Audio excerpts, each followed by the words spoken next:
Welcome to Jurassic Park. You're gonna need a bigger boat. Why don't we just wait here for a little while? Do you want to know what it is? There's no knowing where you might be swept off to. Help me, Obi-Wan Kenobi. You're my only hope. Shepherds we shall be, for thee, my Lord, for thee. I don't know. I'm making this up as I go. There's a special rug in hell reserved for people who waste good scotch. He peed on my rug! He peed on the dude's rug. Do your worst. Final report. The commercial starship Nostromo. Roads? Where we're going, we don't need roads. Welcome to Your Feature Presentation, the podcast where we explore stories through the latest movies and pop culture. I am your host, Heath Fall. Today we are talking about Gran Turismo. It's an exciting video game adaptation movie, real life story, everything you want. Cars, cars, cars. So, with me today is Andrew McKay. A pleasure every time, Heath. Love to be here. Yeah, thanks for joining. And you're a car fanatic, is that right? Dude, I'm an absolute car mechanic maniac. Maniac Mechanic McKay. That's what they call you. Right. Movie matinee mechanic maniac McKay. Yes, beautiful. And our special guest today, Max HP himself, Mr. Nick Van Ryswick. That is I. That is you. Here I am. Nick, thanks for being on with us today. This was your choice of a movie. Yeah, it's a great movie. It'd be so funny if you're like, hey, we should do this movie. It's like, I hate it, but... Yeah, it sucks. So you have your own YouTube channel, Max HP. Can you tell us just like a little bit about what you do? I do. So Max HP is a channel all about different cars where I will go meet a person that has a cool car and I'll get a ride in their car and drive their car and just have fun and make a video about it. So check out the channel and there's some fun, fast cars on there. Yeah. It's really cool because I feel like you take people on a like just kind of like a mini journey to like enjoy this car, like outside, inside, test drive, just a bunch of really fun stuff. So they're really well edited, well produced. You do a great job, man. So it's fun to see those. And you haven't done a video in a little bit here, but I know for a fact you have footage. I do. There's more to come. I think we'll see your return. This spring, once the cars come back out, because in northern Michigan, where we live, you can't really drive fun cars through the winter. So this spring, I'm going to film some more and hopefully revive the channel a bit, because I've put it on pause for several months now, but we'll get it back in action soon. Yeah, well, sweet, man. Yeah, can't wait to see that. All right, so Gran Turismo, the story of a lad who's a sim race car driver turned professional race car driver. So me and Andrew, this is our first time seeing this movie. Nick, what is it about this movie that just made you enjoy it so much that you wanted to do an episode about it? Ooh. Well, I think I've seen it 4 times now. Nice. It's an inspiring movie every time. The first time I watched it, it like brought me to happy tears. It makes me really want to go out and race. I've always wanted to race. I don't know if you feel like that, you want to go race, but when you watch that movie, it's like, makes me feel like you can race, because as we'll discuss further, it's just some gamer, and he ends up racing like legit cars, and that's pretty cool. It's inspiring. So I like that a lot. In the words of Ricky Bobby, I want to go fast. I want to go fast. Yeah, Andrew, what were your thoughts about the movie? Just kind of going in raw, first time seeing it? Man, I am, contrary to the opening joke, I am so not a car person, and I don't gravitate towards car movies, but Nick, this is a very inspiring movie, and I loved it. I really, really enjoyed it, which was a really great surprise for me. It wasn't even one that I had to warm up to. Pretty early on in the movie, I was like, okay, I'm into this. This is great. The characters are cool, and I like where this is going. So I was very impressed. Yeah. This is definitely a movie to me that I think is just really done well from the ground up. The visuals are really cool. The characters are done well. It's well written. And I think that's kind of cool because that's the whole thing with Gran Turismo is it's a video game that they wanted to be just the most realistic possible. And that's why this whole idea came about, is because they were like, if you are really good at like simulating, being in a simulator and racing these tracks, they're the same tracks in real life. So it should transfer. Like that's the whole idea where this came from. And I would say too, I mean, we've had a lot of car movies, like that's just a genre of the movie world. And I think this one to me almost feels more like a sports movie, just like the team like going through all odds, you know. I don't know. Do you guys feel that way? Yeah, I agree. It's like, it's less, or it's more inspirational than most racing movies. A lot of racing movies are just packed full of action, and this movie was more of a story, well-written story. Of course, it's based on a true story, but more inspirational in that aspect.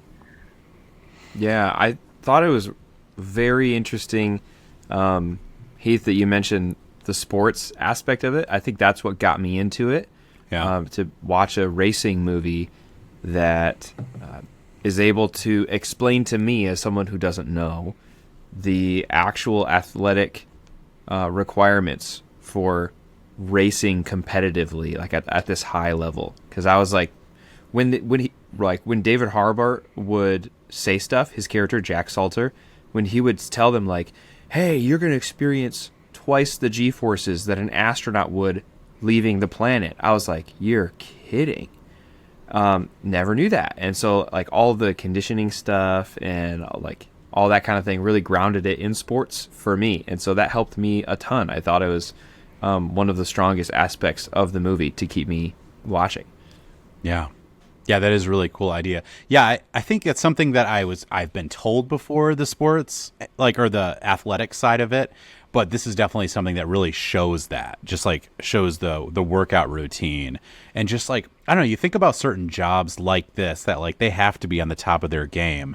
Like even Yan's like getting like synced up with music because he's like, I got to get my head in the game because like this is I mean, you're on a razor's edge, like going that fast, driving these cars. For hours. Yeah. And so Nick is our car expert in this. So how fast, Nick, have you been in a car? Oh, that's a great question. I've gone the speed limit before. Good. That's about it. You know, the speed limit's pretty quick, so Yeah. I've gone up to that. Oh, here, Yeah. let me see. off the air. Let me just click it real quick. So, yep. Okay, it's not recording anymore. You can be honest. Oh, great. Okay, on a racetrack, like 175 miles per hour. Dang. Dude. And yeah, I'd like to go faster, of course. But yeah, 175 is as fast as I've gone. And it feels like you're going pretty quick. Everything goes by pretty fast. You're moving. And it's really That's fun. crazy. It's exhilarating, and the movie, it does a really good job at putting it into words. Like the whole world slows down, and you feel it's like a drug. It's really, it's fun, and it's really cool. That's Don't sweet. do that. Don't try this at home, type of thing. But yeah, it's cool. That's awesome. I had to Google how many miles an hour 300 kilometers an hour was. They're like, these puppies get up to 300 kilometers an hour. And I was like, they're going. I did kilograms to pounds in my head because I use like kilo plates at the gym a lot. And so I go, 2.25 like it's 100 kilos times 2.25 or whatever. And so I was like, they're going 600 miles an hour. No, Andrew, wait. That's not how you convert that. No wonder he went flying. Yeah, seriously. Well, that's cool. So we're kind of already talking about the movie itself, but I just want to start off with, this is a PlayStation Studios movie, which I thought was really cool. The PlayStation sounds made me really happy. Yeah, that just was like so that, cool. just like that was so cool. Yeah, and we have our director is Neil Blomkamp. which he did Champy, Elysium, District 9, and it stars. Do you guys know the actor's name was cracking me up? I'm going to try to say it. So it's Archie Madekwe. Archie was cracking me up because what is the most British first name I could think of? Archie. Archie. Yeah. Archie. Yeah. David Harbour, Orlando Bloom. I think it's a really well acted movie. And I thought all these characters, I mean, David Harbour probably stood out to me as my favorite part of this, but I just think they all worked really well together. Yeah. Do you guys have any kind of standout, just like performances or just like actors that you really enjoyed? I love Archie Madekwe. I saw him first in C, the Apple TV series with Jason Momoa. He was great in that, so I was excited to see him again. Oh, but nice. also, I recognized and was disappointed that Takehiro Hira did not have like any lines in this whole movie. He was like the game developer, Yamauchi, and he was just kind of standing there. Like he was in some like beginning shots of like, oh, I'm developing this game. And then throughout the rest of the movie, sometimes he'd be in the background. I'm like, dude, you have Takehiro Hira and you're not like giving him a part to play in this film. Like he's in Shogun. He was in the Godzilla like Legacy Monsters TV show, which was really great. And I was just shocked by that, but it was nice to see him. Yeah, I wonder why that is. I wonder if he had more and they cut it because it wasn't, flowing well. But I don't know. Yeah, Nick, did any part of like the actors stand out to you? So I will say I'm really horrible with actors and actresses' names in real life. Like I don't know anyone's names. I know Jack it's the guy from Stranger Things. Yep. So when I saw him, I'm like, oh, it's that guy. I like him. Yeah. But when I watched this movie, the actress, what's her name in the movie? The girl driver. I'm really. Oh, bad she at has names, the like little buns. The two like buns on her head. Yeah, whatever her name is. In real life, let's see. She's in real life, she's Amelia Hartford.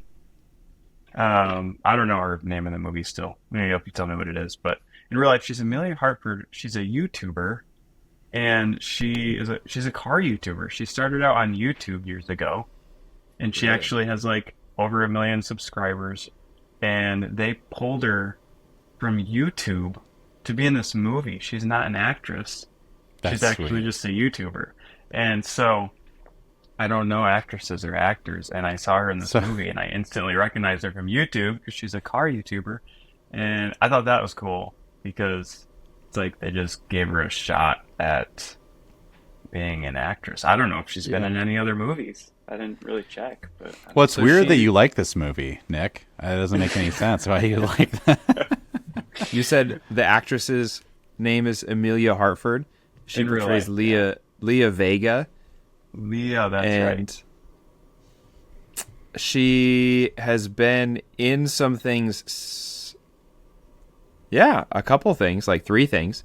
Yeah, which is cool. But yeah, that's cool. I feel like that's a community thing that some movies can do and can be really cool. Is like, oh, if you're into like online like racing as a game, then you're gonna recognize this person. Here you go.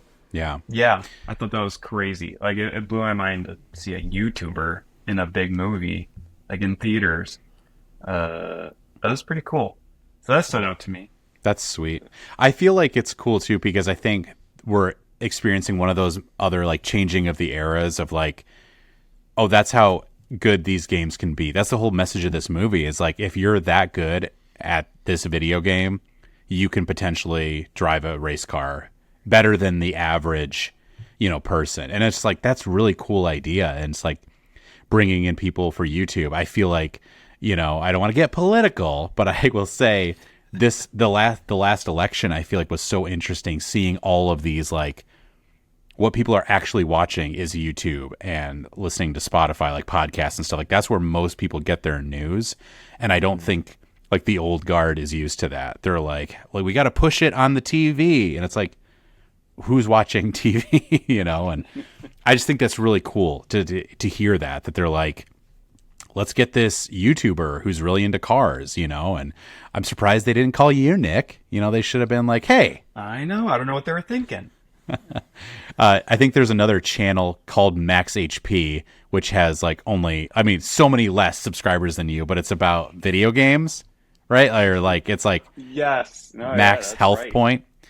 Yes, So they actually have the handle Max HP, and I've tried everything to contact them.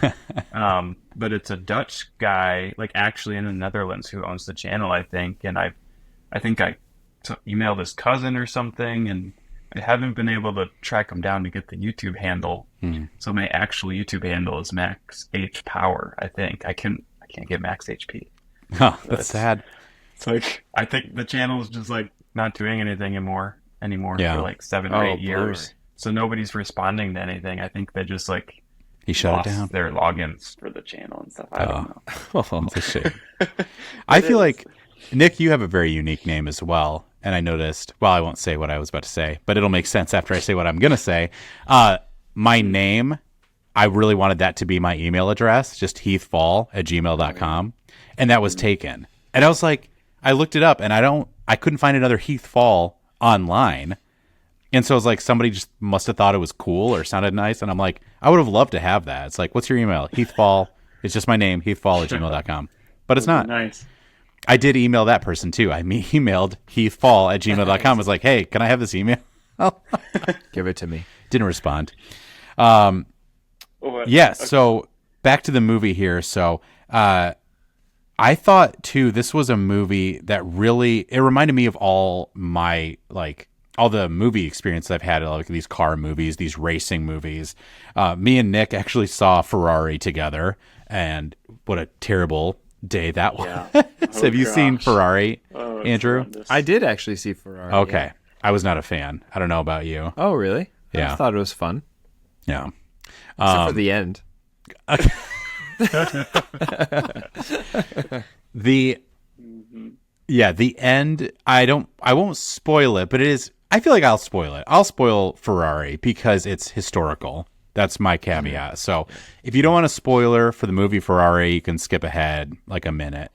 At the end, when they have that big car crash and that like they kill like 15 civilians or something, it's like such a bummer, and it looks terrible. The CG looks terrible. And it just like really takes you out of the movie. Like, and I would say, okay, yes, it happened. So you have to put that in the story in that timeline, but it looks bad. And I feel like it's so jarring compared to the rest of the movie. I just like did not like that part. It's horrible. The physics with all the crashing. There was a couple other crashes in the movie. They were horrible. Like every scene like that was done so badly. It was really hard to watch. Like maybe if someone doesn't know the physics of a car, but no, because like everybody, I mean maybe, but just like the car crashes. That last one, it like flipped over and then it just launched like 40 feet in the air, and then it's like that doesn't really happen. Yeah, it was weird. Yeah. Just like a Hollywood crash. Like, let's launch it in the air. Also, like 3 fireballs. It's got to blow up at least 2 times, hopefully 3. Yeah. I mean, that's a good point. If you look at Fast and Furious, that's super unrealistic, but it's meant to be unrealistic, I guess. Like, that's what you're expecting because it's above and beyond. Yeah, it taps into that, like... it's different. Yeah. The Fast... I just talked with a friend about the Fast movies. Like, he's a car fanatic.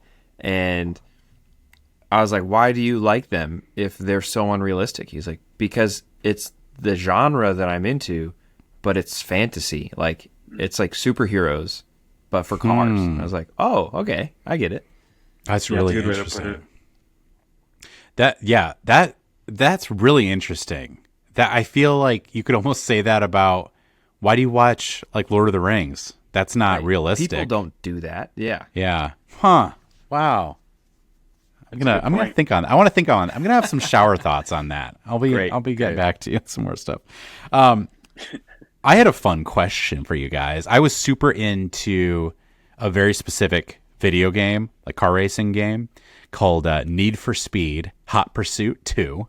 Dude, and it was like, and I wondered, do you guys have a favorite car video game or something that you were super into?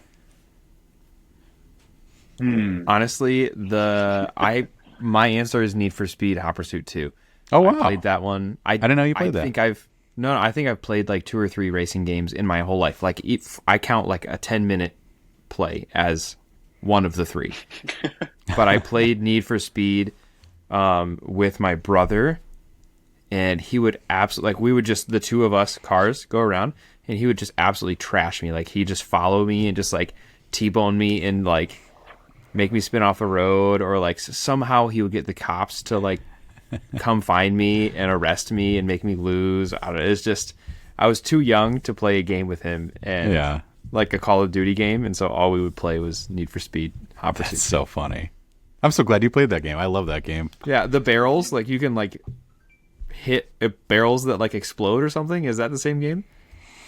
It's been so like long, honestly. Fire barrels that will blow your car up. I think so. Like you could like, it was like a racing game, but it was very like, it was like backcountry roads kind of thing, you know, like you wouldn't like. Yeah, that was interesting. But yeah, Nick, do you have a favorite video game racer? I played a lot of racing games. I think we got Heath so excited about racing video games that he turned on his Xbox in the back of the room. Nice. I don't know what happened there. I heard an Xbox sound. I don't even know why it turned on. I was like, I didn't click it. Yeah, you guys keep running the pod. I'm going to play a game. Just going to play Need for Speed in the back. I played a lot of racing games. I think Need for Speed, I played a lot of those. One, Need for Speed Most Wanted. That was, I don't remember when that came out, but it wasn't like super old. But Forza was on Xbox. I always had Xbox. Forza Motorsport. I remember just secretly staying up all night and playing that before school. That was fun. That leads me to another question. But yeah, did you guys ever did you ever go to bed and then secretly get up to go back and play more video games? Yes. Oh, yeah. Because the part in the movie where they push the car away from that made me think of that too. But so have you guys done that? Have you pushed your car away from your parents' house? No, I didn't have a car until I was just allowed to go places anyway. Like I was almost in college, so they were like, whatever. I don't think I have, but my car was loud, so I do remember putting it in neutral and pushing it away from the house before starting it a couple times. Not to sneak out, but just because people were just sleeping. for considerate. It was really loud. That's incredible. I do remember doing that. Oh, that's so funny. So yes, in high school, I'm not trying to make myself sound like a cool rebel, but I did take my dad's motorcycle, and he didn't want me driving it at night, and I pushed it down the road, then started it just for like a joyride, just like to drive around for fun. Like I wasn't even going to like a party or anything, but I was just like, I felt the need for speed. You know what I'm saying? Oh yeah. But you just got done playing Need for Speed. Yeah. And then I think it was from Hot Pursuit 2. You'd get like the star rating of like how much the cops were after you. And then it would get so intense that they would back off, which always cracked me up because like, this guy's going to kill somebody. And so it's just like on my motorcycle, I'm like, that's right. I'm so dangerous. It's like the GTA rating, but just in a car game. Yeah, exactly. All right. So yeah, I think this movie to me, it's a good story. So it's about Yan, and he's trying to find kind of like an area to go. And his dad is really big on like, you have to have a plan or you're going to end up working the train yard, which I thought was interesting because his dad used to be a professional soccer player. So I don't know. I guess I'm always in the mentality of like, go for your dream, but have a backup. And I don't know, maybe this was the movie wise, but I kind of felt like you have a nice house, Like, doesn't feel like you're living that bad, Dad, and you went for your dream and it didn't work out, but I don't know. I don't know. What do you guys think of that kind of messaging? I felt the same way. It was a little confusing with him being that professional soccer player. I don't know if it got into his story enough fully to like what happened to him. Because that's interesting. If he was a pro soccer player, he obviously spent a ton of time like mastering that skill and not pursuing a different career. But then he's telling his son to not do that, like go find a career. So I agree. It's a little confusing there. But, Yeah, I could feel like the dad's frustration of like, I know football, I know soccer, and your little brother does soccer. And I know what success in soccer, I know what success in sport looks like, and it does not look like playing a video game. But if we're going to carry through the sport aspect of this story, like his son sees this. I mean, at the beginning, I don't think that he expected to go anywhere with it, but he was given an opportunity because of how good he was. So then from that point on, I wanted the dad to get on board right away, and he didn't. And I was like, dude, there's something tangible here now. Like previously it was a video game and I could understand that you weren't on board with how many hours he was logging into a video game because you're like a tangible right in front of you kind of dad. But once he got this opportunity, like, why are you still doubting him? That's where I kind of lost it a little bit. I was like, man, I feel like if my son left the country to pursue a dream and someone was like Sony or PlayStation was paying for him to come to a camp, I'd be like all in. Like, this is it. We got to do this. Yeah. Yeah, it does feel like there didn't seem to be any turnover of like, because his dad was like, you can't play video games, and live. And then this, like, this is an avenue how to make a living playing video games. And then he's like, hey, I'm not going to play video games anymore. I'm going to go race cars. And he goes, that's too real. Yeah. I'm like, dude, what did he want? What did he want? Which I love that actor too. What's that guy's name? I didn't know how to pronounce his name. It's because it's DJIMON. Yeah, Jimon. It made me think of Django. The D is silent. Oh, yeah. So I was assuming that's the same thing. Jimon Hussein. He always makes me think of his Guardians of the Galaxy character. Oh, yeah. Star-Lord. Who? Yeah. He's great. But yeah, I think that was a little interesting. But I do think the dad did mention about how much racing cars costs, and he's like, I think that was part of we don't have money. And maybe this is just Hollywood, but I'm looking at their house and I'm just like, this house doesn't say we don't have any money. Not that it's like a mansion, but the laundry, like the clothes washer is in the kitchen. Okay. Well, maybe I thought that was more of an English thing. Archie. I did not notice. No, that was a moment where I was like, oh, you guys are like a genuine middle class family, like a working class people.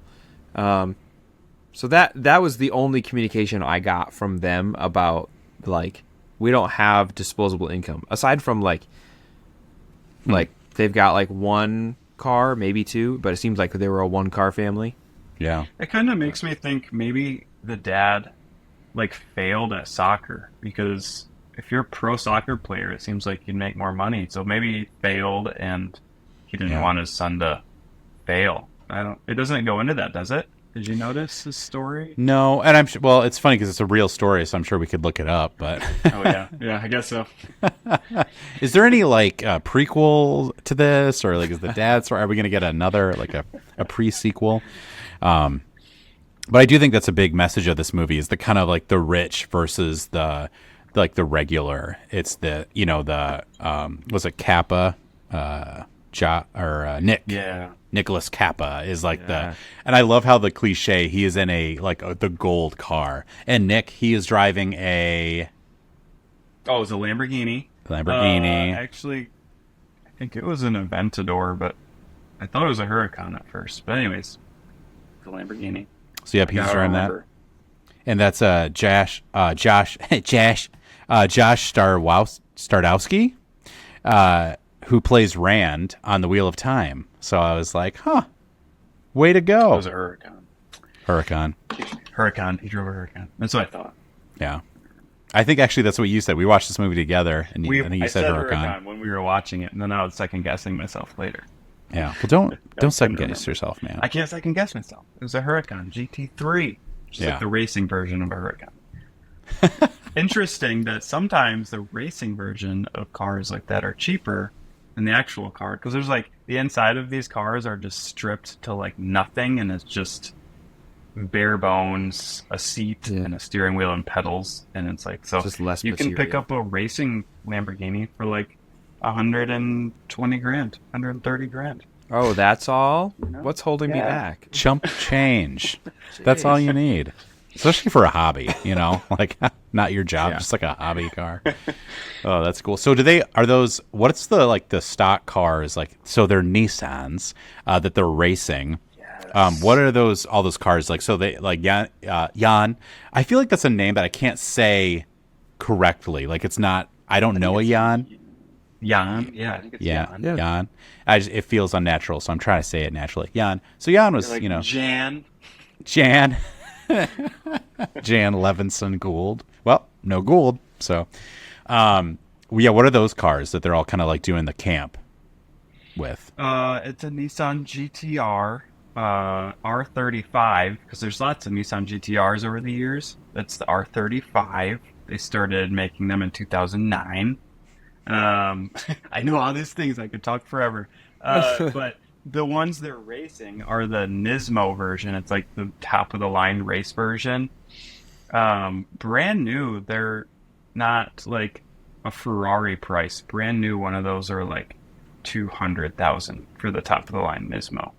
But you can buy a 2009 Nissan GTR for like 60,000, like the lower trims, and they're still crazy fast and fun. But they're all driving really nice ones. That's sweet. My brother-in-law's dog's name is Nismo. Really? Oh my Yeah. gosh. Does he like He's a big Nissans, Nissan or- guy. Yeah, he Oh, loves okay. Nissan. Yeah. It's amazing. Nismo is like the top trim for all the GTRs.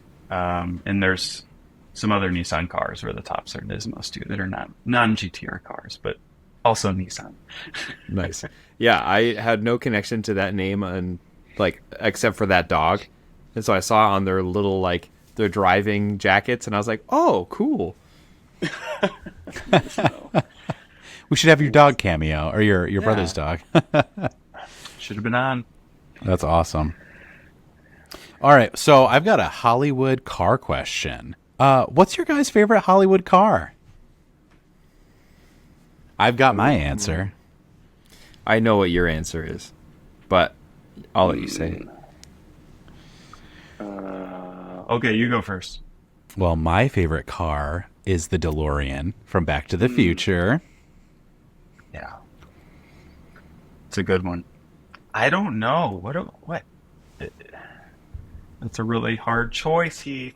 Yeah. Do you have a favorite car? Nick, do you have a favorite car from this movie? It's actually, in real life, my favorite car is the Nissan GTR. Oh, wow. R35. I think that's a big reason why I love this movie so much. That's It cool. was my favorite car before the movie came out. That's awesome. Have you been in one? I've been in a couple of them. I've driven one, and they're a lot of fun. But so I think, does this count? The GTR is a Hollywood movie? Yeah. Sure. It is Yeah. now. I guess I'd This go one. with that one. That's my choice. Jan's GTR. Jan's. All right, let's hear it, Andrew. Man, this is weird because I feel like I'm so into sci-fi movies where cars don't exist. Like there's spaceships and stuff. Your favorite car is the Nostromo. Yes, yeah. Joke's on you. It's just that little life escape pod that comes out of the Nostromo. That's my favorite. Oh, there you go. Just kidding. Probably the spinner from Blade Runner, the first Blade Runner. Ooh. That was Harrison Ford's car. Those cars are called spinners. Yeah. just like, and I think that qualifies because it can fly. However, it does drive like on the ground. It can go back and forth. So that's my favorite Hollywood car. I'd love to like sit in one of those in a museum or something like that. Yeah. That's cool. I have no idea what that is. I've never seen the movie. Dude, sometime you should, first of all, watch Blade Runner. And second of all, just look up a spinner from Blade Runner. They're super cool sci-fi kind of looking cars. So it's fun. Oh, wow. I'm looking at it right now. I'm also shocked because whenever I hear someone say, you should watch Blade Runner, usually people have to say what version they want you to watch. Oh, interesting. There's so many different versions of that, and people I feel like are so opinionated. So I appreciate, Andrew, you just told them to go watch Blade Runner. Yeah. I'll watch all of Whatever, them. dude. Watch all of them. Compare, contrast. Yeah. This looks like a Batmobile, the spinner. Yeah, looks like a Batmobile. Yeah, it's very like sleek, low to the ground, depending on which Batmobile you're talking about. But like a lot of like glass dome kind of stuff. Pretty cool. Yeah. Actually, this is off topic a little bit, but I drove in a Batmobile in a YouTube video. It was crazy. It was Really? Did you see that, Heath? Yeah, that was a great video. What Batman is that from? It's what version that is. It's the Michael Keaton. Like it's like Keaton the Batmobile. 89. Like 1989, yeah. Yeah. That was a crazy car. It was like 900 horsepower. It was like an actual race car. And the guy, he built it. It was a Batmobile, and he built a race car. And then he traded it for a Ferrari. He got rid of it. He traded it for a Ferrari. Just a straight up trade. Yeah, you've done a couple videos with that guy, right? And he kind of keeps doing that. Video with the Ferrari that he got. Yeah, that's so cool. And he's like, doing something different. That's fun. He likes movie cars. Yeah. Hey, I'm all about that. I think that's like those are the videos that I like the best when you have some type of movie connection, So like that'd be sweet. He loves that. He's collecting the movie cars. He's got like the Simpsons movie car, the Jurassic Park, Ford Explorer, and the Jeep. He had the Batmobile and several others. Oh, the Fast and Furious black Challenger. Oh, yeah. That one. Or Charger. Man, I can't believe I didn't think of the Jurassic Park Jeep. I'm still going to stick with the spinner, but that's such a good movie car. Which one? The Jurassic Park Jeep, like the OG track Jeep. That's one of my dreams is like I think I'd love to get a Jeep just for like off-roading purposes and still like dress it up like the Jurassic Park version. Mm-hmm. That'd be amazing.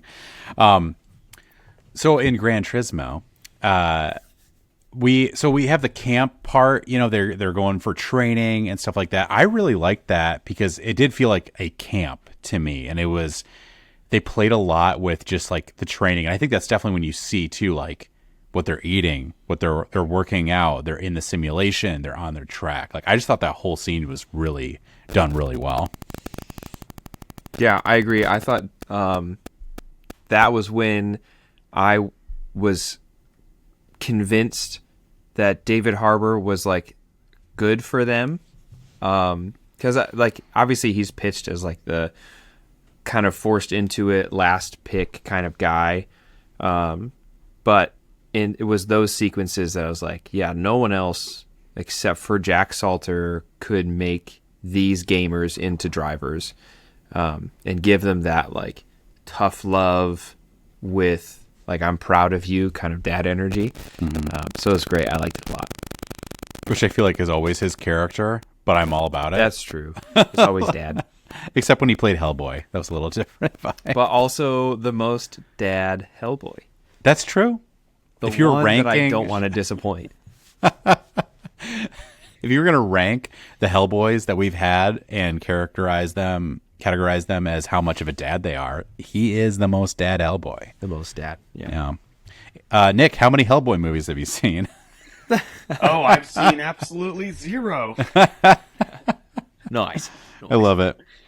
Well, the training camp really reminded me of just the vibes of it reminded me of like Hunger Games, just like the training course and everything. Nick, have you seen that movie?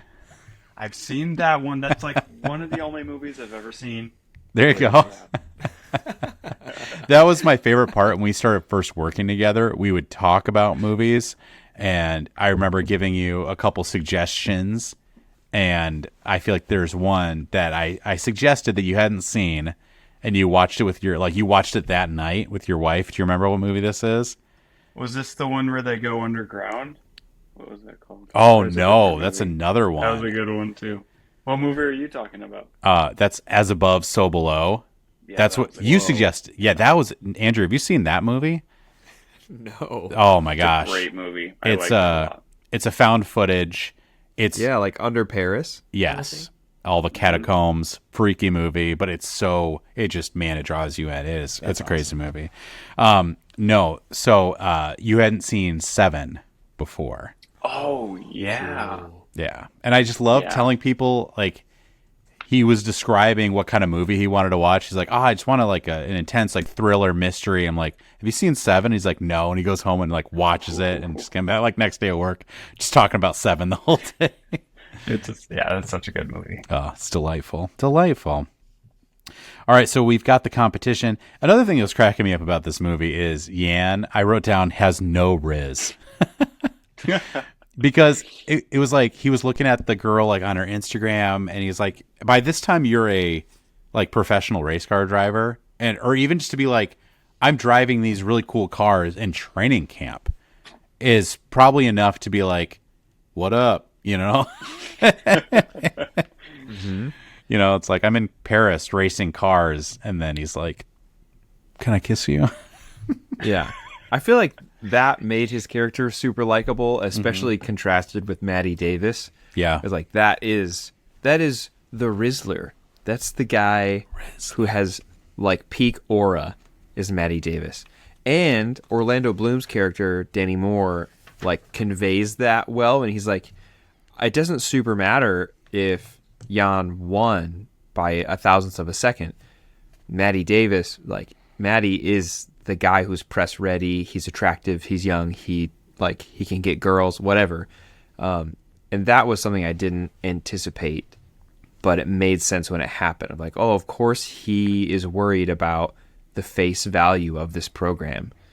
And Jack is like, dude, the winner wins. What else can I say? Yeah. That part was really cool to me because, like, that's almost like a cliche. I thought that was going to be the imposed struggle to overcome, is like, we're going to put this guy in front of you because he's better on camera, and we're going to say you lost, but then it's going to come out later. But obviously this is a real life story, so maybe that's how it actually happened. But they're like, no, you actually won, so we're going to give it to you. I just thought it was a cool bit of, like, tension, but we also didn't have to waste time with going down that road either. Yeah. So we've got some, anything at the training camp, I guess, that stood out to you? I've got one more note about that. Now, what you got? I'll say it then. I've got one note, and I will say it now. No, I liked how he said, oh, shoot, what did he say? He said the brakes were glazed. Oh, glazed. Yeah. And Nick, explain what that is. I'm actually not super familiar with brakes being glazed. Andrew, cut his I'm mic. really not sure. Cut his mic. Fun fact, I'm actually super familiar with what glazed brakes are because I Googled it during the movie because I said, Perfect. "What are you talking about?" It's when you've been driving for a while and your brakes have heated up so much that it's kind of melted, maybe is a strong word, but it's gotten so hot that it's glazed over. So then it's like hot, way too hot. You let off the brakes, and then the next time you try and engage them, the traction, like the friction isn't there. So you get like an initial, not failure to brake, but like very soft brake when it should be like right on par. So it's like a momentary lapse in braking. Like, I should be braking right now, and all those split-second decisions it can affect, like it did him. So I thought that was interesting. And that's why you should have gone with the other guy's brake pads. Is that a Tommy Boy reference? That is Tommy Boy reference. You've had your brakes glaze over? My grazed brakes. Your grazed brakes? I have, now that I know what that is. Like, I was thinking that's what it kind of was. But Yeah. now that I know the definition, I've had that before. It was actually, my sister will never listen to this podcast. It was actually in her car back when I was like 17. It happened. I don't think she ever found out. I thought I really broke her car, and then I just like left it sit for a little bit, and then it was okay later. But I was speeding and driving fast and just braking hard, and then all of a sudden it just like wasn't braking. I just Like, like put on them, and it was like, yep, it isn't stopping very well. Did you tell her about it? No, I never did. So she could have had failed brakes the next time she drove. Yeah. Since we're on the topic of cars, which are parked in garages, Nick, why don't you tell us about the time you were electrocuted? Oh gosh.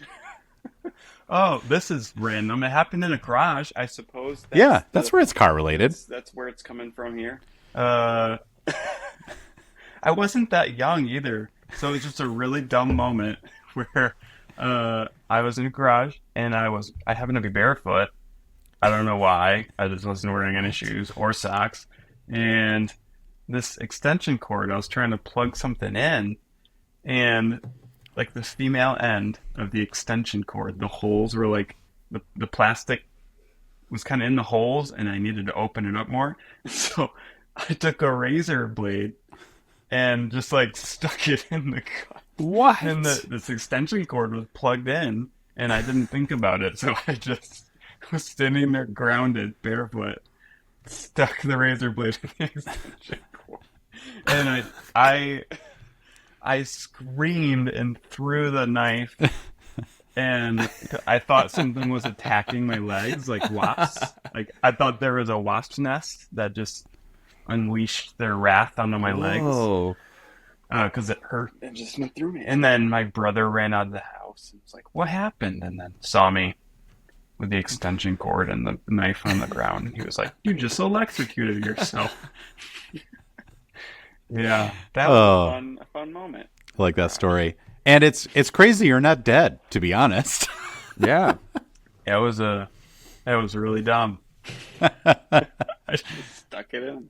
Yeah. Yeah, not good. Yeah, I get that story. I have been electrocuted before, and I remember I was working with like an outlet, and I didn't turn the power off like an idiot. And I remember it zapped me, and I remember the same thing. Like it was a lot, lower of wattage, but it feels like you haven't been. It doesn't feel like what you'd think being electrocuted would feel like. I guess like kind of like what you said about it. It felt like, is there a bee on me? Like what just happened? Yeah. It's like I thought like, did something pierce my skin? Like it hurt, but I was like, oh, I was electrocuted. Andrew, you been electrocuted before? Wow. Yeah, what about you? So one time on my cousin's farm, we were after lunch running back out to the backfield to play in the ditches, and Classic farm. yeah, farm boys. They had the cattle were like out in the back range, the backfield, and I didn't know that, which meant that the kind of this like wire on a hook was pulled across the road so that they wouldn't switch fields on them. They're like, you stay in this field. So they kind of closed the electric gate. And I was trying to beat my cousin Paul to the backfield, like to get to the fort or whatever. And there was a tree coming up, shade. It's hot outside. And I'm just running. And then all of a sudden something hits me like under my arms, right on my chest, like rib cage. And my arms are in front of me. I've stopped moving and my legs are in front of me. And then I go, like, I just stop and I start floating like upwards like this. And this is like all slow motion in my head. And right before I hit the ground, I feel it just kind of like zip a little bit across my chest. And then I hit the ground. Yeah. So I have been electrocuted. I ran into an electric fence at my cousin's house. Honestly, amazing. The worst part, I made such like short contact with it. It was like it's pulsing. Those electric fences, like if you kind of tap it at the right time, sometimes you won't get electrocuted. You know what I'm talking about? Uh-huh. Yep. So my cousins would play that game all the time. They'd be like, okay, how many times can you like hit the fence and not like get zapped or whatever? So yeah, I think the timing was weird. The worst part was just that I got stopped mid sprint and fell onto my back. That was terrible. I love that story. I've never heard that one. That's such a just boys being boys story, right? Just run around, guys being dudes, getting electrocuted, running into electric fences. Oh, that's amazing. I love it. So yeah, next we have Yan wins the trial race, and he starts to start professionally racing. And I think he has to place fifth, fourth to get his license. But yeah, so he starts doing all these circuit races and stuff, and man, I just think this movie really does show the racetracks well, like the driving well, and I love how they keep syncing it up. So when he's just in a simulator, they'll transform it into the real car, and when he's in the real car and he's really zoned in, it's like he's back in his bedroom, just zoned in. I just thought that was a really cool aspect of the movie. Yeah, I love the paths. That's something his dad mentions. Why don't you stick to the race path? He's like, well, everyone sticks to the race path. I'm experimenting. I'm trying to if I'm going around a tight corner, they're gonna slow down and turn in right on the designated path. But if I can get around them in that moment, then I'm gonna give it a shot. And I just thought that was really cool that he could see the paths on his PlayStation. Yeah, that was sweet. And then obviously that transferred later on in the movie too, when he was I actually think I know a better path to follow. Yeah, absolutely. Because he's raced that track so many times. That was awesome. That gave me goosebumps. Yeah.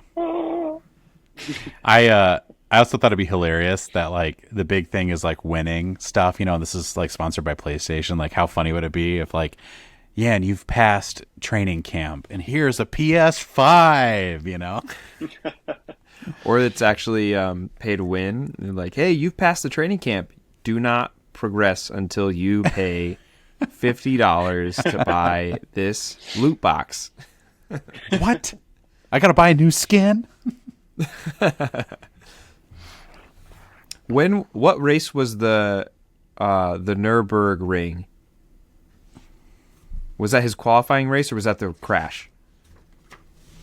I can't remember. No, I don't know. Heath, be my Jamie for a moment. Okay. Because about a week previous, a friend of mine was talking to me about the Nürburgring. And he was like, oh, you've never heard of this? He does online gaming racing all the time. We went and did go-karts, and he smoked all of us. And he's got a racing setup at home. He's like, well, it's kind of an unfair advantage because I practice racing constantly, sitting in the chair and doing all this stuff. And so he was telling us about that, and that's his dream, purchase a slot in Germany, I think, and rent a car and race, just drive the Nürburgring, because he's done it so many times over years on a game that it would be just so cool to do it in real life. That's sweet. That's awesome. What was your question about it? Go ahead, Nick. What happened at the Nürburgring? Was it the crash, or was that the race he qualified? Yes, that was the crash. The crash, okay. Because that's one of the hardest tracks. Yeah, which that was what they talked about. That was when it kind of took off. So yeah, the Nürburgring in Nuremberg, Germany, which makes sense, right? Apparently F1 cars are not allowed to race there, and I assume it's for that lift area specifically, but probably some other reasons. I thought that was interesting. But yeah, so that track, that crash happens there. So before we get to that, just a little back pacing. I love the Red Bull arena. I got to share with Nick when we were watching it together that I've been there in Austria. Cool. So which was so funny. We were passing it, and it was not that cool. It was a tour bus, and so they were driving by, and there's this giant Red Bull statue, and the animal, not the can. That'd be even funnier if it was just a giant can of Red Bull, the Red Bull, and it was what's that? It's that's the Red Bull. It's like, oh, it's like the Red Bull. It's cracked me up. All right. Now I think it's time. We're going to play a little bit of trivia. So I have some car-themed movie trivia, and I made a joke that I think both of you might not do great at this because Nick's not a movie guy and Andrew's not a car guy, but we'll see what we can do. Together we can figure this out, Nick. Why don't you guys taunt each other a little bit while I get set up? Oh, okay. Nick, you're going down. We will not collaborate at all. You're gonna lose. Boo. I'm better. Yeah. You let me have it. Man, I've been brushing up on my radiators.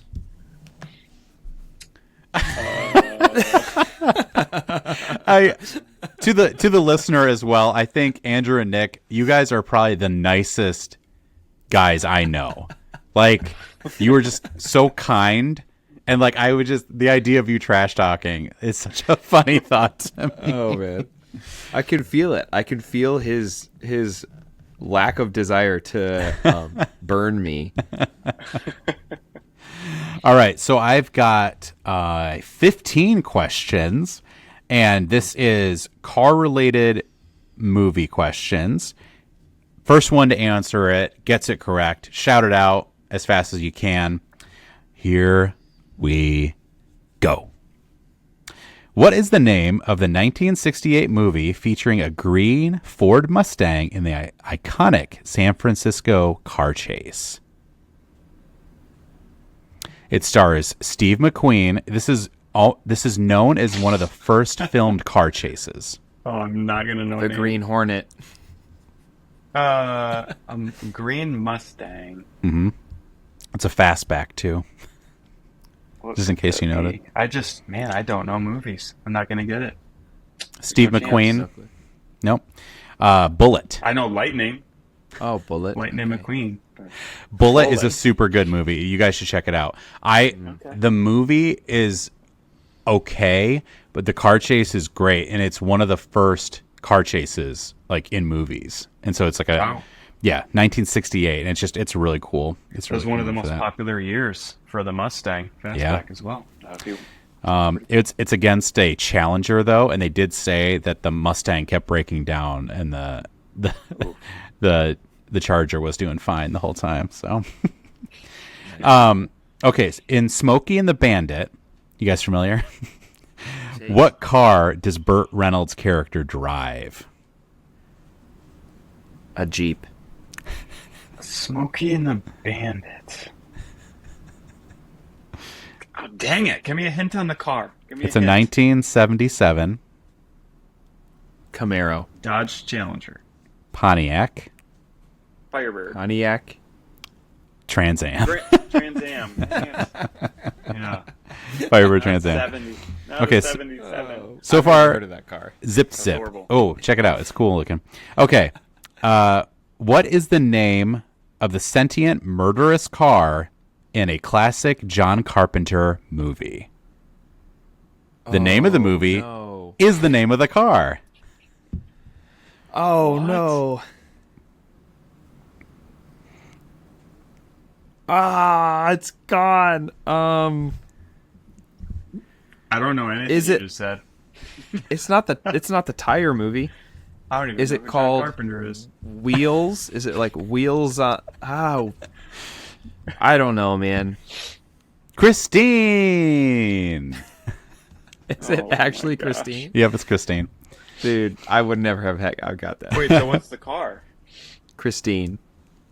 Oh, Oh, what type of car is it? I didn't look that up. Oh, well, that's not important. Right.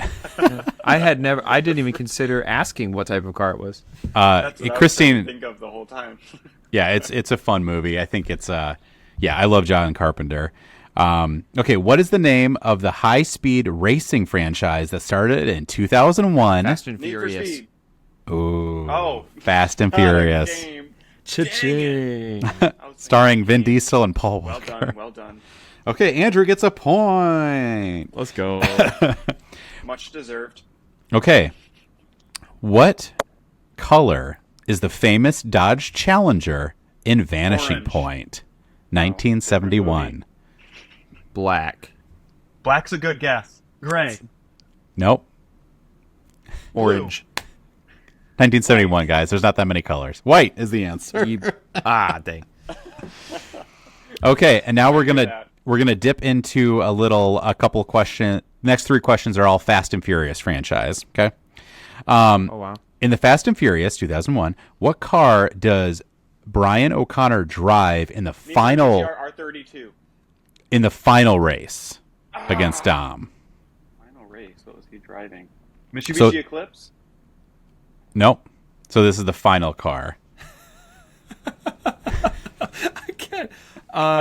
It's a Nissan 1995 Toyota Camry. Supra. Supra. I also Andrew has no idea, and Nick literally listed the other cars that Paul Walker drives in that movie. Yeah. I'm like, Okay. Nissan Sentra. Which Fast and Furious film includes film first included Dwayne "The Rock" Johnson as Luke Hobbs? Fast 4. Nice. Nikki gets Wait, it. who got it? 5. 5 or 4? Nick got it. Oh, was it 5? It's 5. Dang. Okay. What car Getting rough. What car does Dom say is his father's in the original Fast and Furious? Challenger. No, Charger. Dodge Charger. Do I say the one who corrected it or the one who got it first? Nick got that for sure. Who knows the year? Oh, probably 1989. 1967? Well, No, 1971? 2. 1972. I'll go with Nick. He's closer. It's a 1970. No, 70. Okay. I'm just All right. throwing out random numbers at this point. 1581. Now, Flintstones. Yeah. meet the Flintstones. Okay, now animated cars. In Cars 2006, what number is Lightning McQueen? 95. Nice. 95. That was Dude, quick. my son and I watch this movie all the time. That's beautiful. What type of car is Doc Hudson in Cars? He's a Hornet. Yeah. 1951 Actually is a Hudson Hornet. Yep. Yeah. It's actually the car. Yeah. I'm up to 3 now. You're up to 3. I'm getting smoked. Let's go. Cars Okay. is carrying me. Wait, what? Yeah, I got 2. All right, now we're into the final. What kind of car is Sally? That should be a 5. question. What? Just kidding. What kind of car is Sally? What kind of car is it? She's a Porsche. Yeah, she's. Oh, is she really? A Porsche. Yeah. Elegant. That's cute. Anyways, you can continue. Elegant. I had. Speaking of Porsche, I used to work at a classic car insurance company, and there would be people who are very intense about how you pronounce certain things like Porsche and Porsche. And I can't remember which one, but one of my buddies called it let's say Porsche.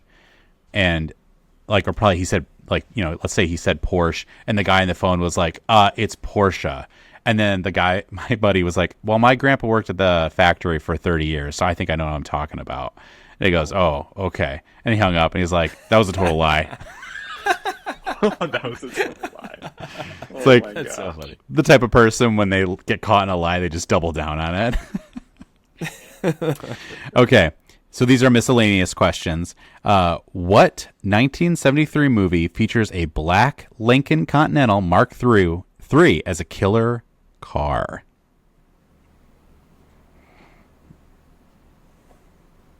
Please. 1973. Is it the car or the movie? A 1970. killer car? Like the I'll give it to car Andrew is a because the killer? name of the movie is The Car. Oh my gosh. What? The name of the movie is The Car? Yep. Nice. Okay. Crazy. In Gone in 60 Seconds 2000, what is the code name for the Shelby 1967 GT The 500? unicorn. No. No, it's the... Oh, it's something like that. It's... The fast car. Have you seen Gone in not 60 the Seconds, unicorn? Nick? No, I haven't seen it. Oh, it's a good one. It's the... It's a What's woman's the title name. of the car again? You tell me. It's a 1967 Shelby GT 500. A Does he call it woman's Shelby? name? No, it's a woman's name. It's Scarlet. like Chelsea or something. It's like that. It's Kelsey? Starts with an E. Elsie. Chelsea. How do you I don't.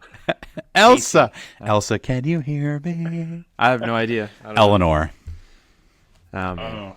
What is the Took me a name while. of the 1979 dystopian film featuring Mel Gibson as a vengeful ex-cop with a black Mad Ford Max. Falcon? Mad Max. Now, I did look up this because Seen those either. it's you got to check out Mad Max. So Andrew gets it. Black Ford Falcon. I looked it up because they refer to it as a. This is how not a car guy I am. As a it's a V8 Interceptor, but a V8 Interceptor is a heavily modified Ford Falcon. I was like, huh. Yeah. So I would have accepted either of those. Nick, where were you? Is that so? That's what they used as police cars back then. An Interceptor, probably. Is that what it's referring to? Yes. Yeah, so I guess it would be the cop model, but it's like the world. The first Mad Max movie is really interesting because the world is like falling apart. It's like it's not a post-apocalyptic movie yet. It's like the world is pretty much over, but there's still like a police force. And so they're trying to maintain. On the way out. Yeah, it's really cool. It's like I feel like there's so few movies. It's either they jump right to post-apocalyptic, which are cool, but this one is like the world's ending, and they're running out of gasoline. That's the big theme of the movie. And so they're like, people are killing for gasoline, and it's like very intense police force. So the police force has become this very like militarized thing, and like cars are ruling the highway. So they have like this huge giant monster of a car. It's a fun movie. You should check out the whole series. If I were you, I would say start with Fury Road, because that's a modern one. It's a really good one. And then if you love it, you can go back and watch the older ones. But Fury Road is just an amazing movie. So go check it out. Go see a movie. And then we're done because I said that. Okay, fine. Oh, no, two more questions. What famous car does Michael J. Fox character time travel in the Back to the DeLorean. Future movie? Yep, the DeLorean DMC-12. I didn't even know who Michael. I thought, wait, who's Michael J. Fox then? He's Marty McFly. The actor. He is. That's crazy. Have I you thought seen it Back? was a completely Nick, have you seen different Back to the person. Future? Actually, I don't think I have. Or at least I was like maybe 10 years old. I don't remember. Okay. It's really fun. It's a fun one. Watch Back to the Future and then Fury Road. Okay, last question. What 1980 movie starring John Belushi and Dan Aykroyd features a Dodge Monaco police car nicknamed the Bluesmobile? Blues Brothers. Yeah. I could have got that, but I've never seen it. Yeah, some of them are like the Bluesmobile. Good job. Okay, Andrew won that. So That's surprising. 7-4, and there are 15 questions. So good job, guys. Cars helped me a lot. Thank you for asking Cars questions. Of course. Well, sweet. All right, let's jump back into the movie here. So we kind of have the final kind of run. So he's racing these cars, and we've got the big crash, which Nick showed me. I want to, like, viewer discretion advised, but Nick showed me the actual footage from that race, like from that crash, and it's available on YouTube. We'll link it there just as a warning, like it is a real car crash. And wow, did they do the exact shot? Like that's exactly what the car did. Yeah, Nick, do you have any thoughts about just like that car crash in general, or just how it was shot? It's crazy just how real they made it. Like, I didn't realize that's what happened until after I watched the movie and I looked it up and I found that video, and it's the car, the wind that day, like it was, they were saying in the movie how just much of a freak accident it was. Just the wind was blowing just perfect and it just caught the car and it just picked it right up and it flew into the barrier upright, exactly what happened in the movie in real life, and it smashed into the barrier and flipped like crazy. And yeah, horrible, really sad, but the movie did a really good job at putting it into a movie. It's crazy. Yeah, I did look up the like Martinborough's reaction. I didn't know that he was so involved in the film, and so during the movie I looked up like what his thoughts basically were, and he fought very hard for that to be included in the movie, because that happening in his career was so instrumental, as like part of who like he became. They did change. I don't know if you know this. They changed the order, so he placed what he places in Le Mans. Yep, Le Mans. Le Mans in 2013, and that crash was 2015. So they changed the order of those events for the narrative of the story, which he was comfortable with. But he there was some studio like executives who were like, "Hey, let's maybe we don't include that someone died, or maybe we like make the crash less of a big thing." And he was like, "No, it has to be like the real, like almost career-ending event for me." So I thought that was good that he wanted to include that. I thought that they did it well, and respectfully, considering how many people were injured and that someone did lose their life. Like that would affect every single person on that team. Like I'm convinced. So I'm glad that they included that in the story. But. Yeah. Wow. Yeah, I didn't say that earlier too, but Jan Marlborough, is that how you say the real person's name? Martinborough? Martinborough. Martinborough. The cigarette. Marlborough. Yeah. He did a lot of his own stunts. So no way. Yeah, so he did like all the driving stunts, which like makes That's so sense. cool. Like, hey, do we have a race car driver who looks like this character? It's like, well, the real person that character is trying to look like. Yeah.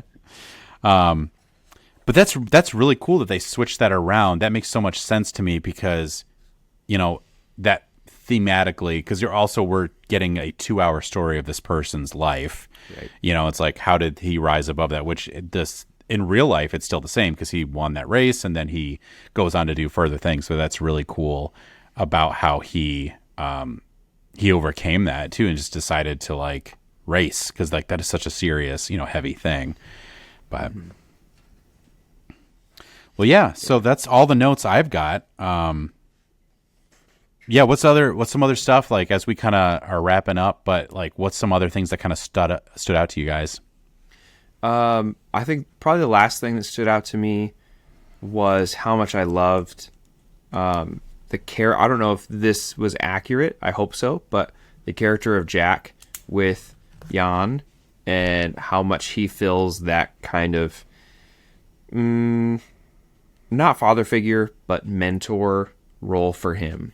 Like Jack takes full ownership of like his success in his career, and he takes him really seriously, and he grows to respect him and love him. And I just loved that relationship. I thought it was very touching, and yeah, like towards the end, I was like, like they're all good. Like everything's like they accomplished what they wanted, and the one person that I want to be proud of Yan is proud of him, and that's Jack. I don't really care how his dad feels. I was just like, I want Jack to be proud of my boy. Yeah. So yeah, I was gonna say at the end when his dad came and was like, ready, like because he was like saying like we're ready for you. That actor has such a distinct voice. I already knew that it was him. Yeah. And I think for the real person, obviously his relationship with his father is very important. And yeah. I love that actor. But I thought about that too. It's like movie wise, I think we could have lost that character. And I don't know. I think it would have been fine. I think you're right. I think Jack was more developed as that kind of final character. But yeah. Nick, what are your kind of final thoughts, final standouts? Ooh, well, as far as the movie goes for car enthusiasts like myself, it's very accurate as far as the car sounds. And the cars they used are just cars that enthusiasts love. The Nissan GTR is great. That helped the movie a lot, probably. The scene where like right after he crashes, he gets into a Porsche GT3 RS, which is it's a 2024. They made this new Porsche, and not everybody, but a lot of people love it. It's awesome, and it's cool that they threw that in the movie because the movie came out like right after the car came out, and that was cool. But the Nissan GTR sounded exactly like they do in real life, and it's just the sound like no other car, and they did a really good job at making it really accurate, unlike a lot of other car movies I've watched. And the like working out and being in shape to drive, and they made it really clear like what it's really like in real life, which is cool because I've never really seen another racing movie that makes it real like that. So it felt really real, and that was even more inspiring. Like I want to go do that really bad. Yeah. I have another standout because you talking about as a car enthusiast how much how realistic it was makes me think about a really terrible trope in car movies when the driver turns the car or has to react or do something split second. I feel like the amount of cuts that a Fast and Furious movie will have, they'll go from the person's face to their hand on the gear shift to their foot on what's that third pedal? The clutch. To their foot on the clutch. This is where I'm at right now. The foot on the clutch, and then their hands on the wheel, and then back to their face. And they have like 4 or 5 cuts to communicate to you very poorly, in my opinion. Like, the driver has to make a snap decision. They're like doing a bunch of things really quick. But this movie was like pretty much the cars. Like sometimes it would cut into Yan's face or like his internal. When it did cut to him, it was like that time slowing thing where it was like, okay, he knows this is an important moment and we're going to stick with him for a second and go through this slow motion thing with him. That was cool. Otherwise, it was like the cars moving around, like cars moving past the camera through, like it just felt like a much better, like put together car movie. And so I'm glad you think it was realistic because that encourages me. Yeah. Yeah. And how is this movie not cheesy to me too? I'm like, this is a movie about a video game that they like, just like the whole setup of it. And like almost you could call it a video game adaptation. I mean, it's a true story, but it's taken from a video game. So I guess maybe not a pure like actual video game, but it's just like, I mean, this is what you'd want a Gran Turismo movie if that existed, or taken from that. But yeah, I think it's just it was so much room to be cheesy or like Fast and Furious, especially because like that's what we're experiencing a lot of right now. But just like a very realistic, people, you could tell it's one of those movies that people loved what they're doing. Like, not a lot of movies show the sound designers recording sound effects. You know what I mean? Like, They did that at the beginning and the end of like the sound you're talking about, Nick. It's like how they got that, and I'm like, that's how much they care about this. They don't have like, just put a stock sound on that. It's just like, this is the exact sound. This is the real sound. Car people know that, and this is how we recorded it.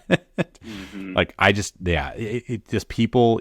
I feel like the people behind this movie really loved this project, and I think that really speaks. All right, well, I've got one final question here before we end it away. Do you guys have a favorite video game adaptation for a movie? And I'll let you choose this one. Well, I never played that video game. I've never played Gran Turismo, so I can't pick that one. Huh. Heath, do you have one? I really love the Resident Evil movies. They're more that's nice. Fun for me. But yeah, I'd say like Resident Evil 2. is really fun, and I feel like that feels very video gamey. And they also, I feel like this movie did this thing in the way, but what I hate about video game movies is when they make it feel like a video game. Doom has this whole video game segment when they go to first person shooter for like 10 minutes, and it's like, it's so annoying. And this is so different because it's like it's inside a car, but it did not feel video gamey to me, obviously, because it's just like that real. But yeah, I say I'm gonna go one of my favorites, but yeah, Resident Evil 2. Resident Evil. I might have to. I might have to go with the new movie that just came out, Mario. That was fun. Cool. Yeah. Oh, there you Mario, go. Super Mario Bros. That was really fun. That was a fun movie. That was a good movie. What a great game that everybody loves, and then a lot of people loved the movie. I liked the movie. It was good. That was a good movie. Yeah. I really hope. Can't really think of other ones. I really hope we're gonna get an Avengers style team up, that they're gonna do like Legend of Zelda and all those different games, and then we're gonna have a Smash Bros movie. Dude, How sick would that be? sick. Oh, man. The hand. That would be cool. I'm also excited for their Fallout. Is that going to be a movie or is it a series? It's a TV show. It's a really good TV show. So Oh, you it's haven't already seen out? it yet? No, I probably won't watch it then. I'm not huge into series. I like movies. What? No, it's Oh. good. It's really It's good. really I guess good. maybe. though. I'll find the time. Yeah. Just try the watch first it all in one episode. sitting. Okay. Hey, Yeah, that's good. Nick, you don't have kids. You could totally binge the whole Yeah, series. Dude, you Take can a watch fun as much as Saturday. you want. One day I can get it done. Okay, maybe I'll do that. I'll Yeah. take your word for it, and I'll do it. Do it. Well, sweet. Well, thanks for joining, Nick. That was super fun Wait, having you on Andrew the didn't pod. give us the answer. Oh, and sorry, that's all the time we have now. Oh, see ya. Man, this is Andrew. a hard question. Do you have one? I don't know, man. Just pick a one. We'll allow that. We won't hold you to it. The movie from a video game.